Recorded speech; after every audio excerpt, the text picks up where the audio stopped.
Rising stars Asia কাপে শিরোপা লড়াইয়ে কাল পাকিস্তান শাহিনসের মুখোমুখি বাংলাদেশ এ দল। দ্বিতীয়বার ফাইনালে উঠে প্রথমবার চ্যাম্পিয়ন হওয়ার হাতছানি বাংলাদেশের।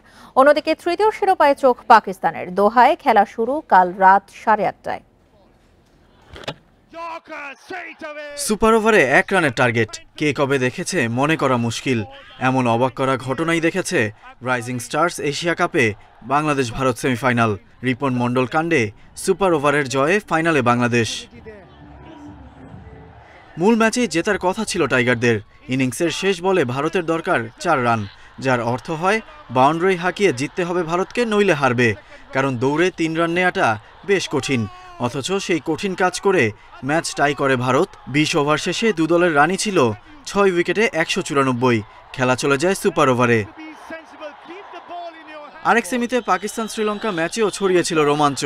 শেষমেশ পাকিস্তান শাহিনসের জয় মাত্র 5 রানে। তাদের 153 রানের জবাবে লঙ্কানরা অল আউট হয় 148-এ।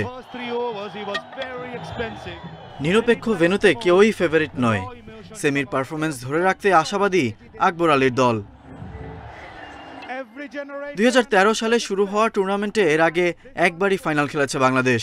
2019 সালে পাকিস্তানের কাছে হেরেছিল তারা। এবারও ফাইনালে একই প্রতিপক্ষ। শ্রীলঙ্কা ও পাকিস্তান দুবার করে চ্যাম্পিয়ন হয়েছে, ভারত আর আফগানিস্তান একবার করে। চ্যাম্পিয়ন হয়ে দেশে ফেরার আশায় এখন বাংলাদেশ এ দল। Ghalib Hasan, independent news.